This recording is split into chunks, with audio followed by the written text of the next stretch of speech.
नमस्कार साथियों, मेरे YouTube चैनल पर शिक्षा विभाग से संबंधित नवीनतम अपडेट्स पाने के लिए सब्सक्राइब कीजिए, बेल आइकन को प्रेस कीजिए और ऑल नोटिफिकेशन को ऑन करके रखें, जिससे नवीनतम अपडेट्स आपके मोबाइल पर तुरंत मिल सके।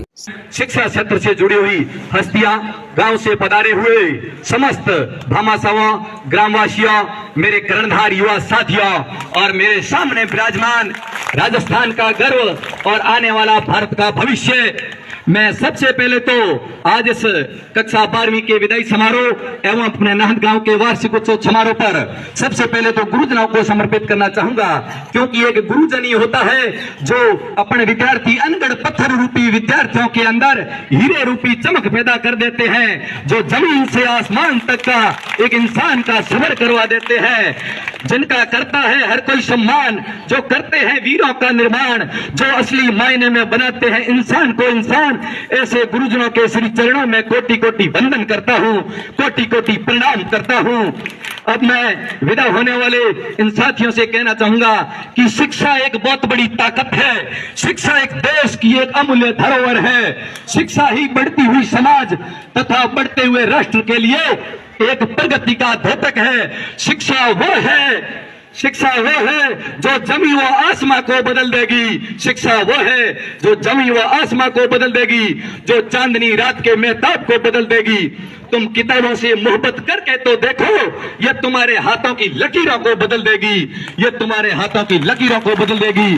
जब कक्षा 12वीं से उत्तीर्ण होकर जाते हैं तो अपने सामने एक लक्ष्य रहता है कि अगला कदम क्या करेंगे, जीवन के लिए अगला क्या करना है, यानी 12वीं के बाद ग्रेजुएशन तो करना ही करना है। इसी के साथ इस प्रतिस्पर्धा के युग में उतरना बहुत जरूरी है, क्यों आज की जमाना बहुत आगे बढ़ रहा है। और मैं इस मंजिल की अकड़ को इन समस्त मेरे छोटे भाई बहनों के मनोभावों को इस समरसता के प्लेटफॉर्म पर पेश करते हुए कहना चाहता हूं कि राहें जहां तक जाएगी रागीर वहां तक जाएगा।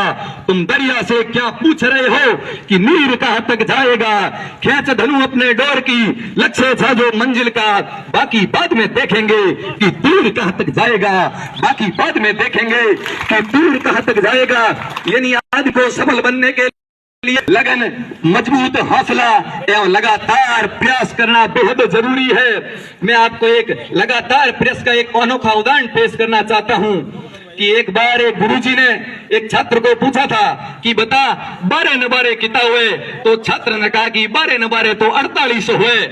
बस एक दिन भले पूछो कि बता 12 न 12 कितना हुए, तो बिन छात्र कहो 12 न 12 तो 36 हुए। जितना कोई पटियोड़ा भाई साहब निकलो भाई कहो गुरुजी छोरो तो गलत बतावे, 12 न 12 तो 24 हुए, गलत है। तब गुरुजी ने कहा आज से 10 दिन पहले ये 48 बता रहा था, धीरे धीरे 36 पे आया है, धीरे धीरे 24 पर आ जाएगा। यानी कहने का अर्थ यह है कि try again the try success, लगातार परिश्रम करने वाला हमेशा सफल होता है। क्योंकि हर विद्यार्थी के सामने जो अपना ये विद्यार्थी जीवन होता है, ये बहुत संघर्ष भरा जीवन है।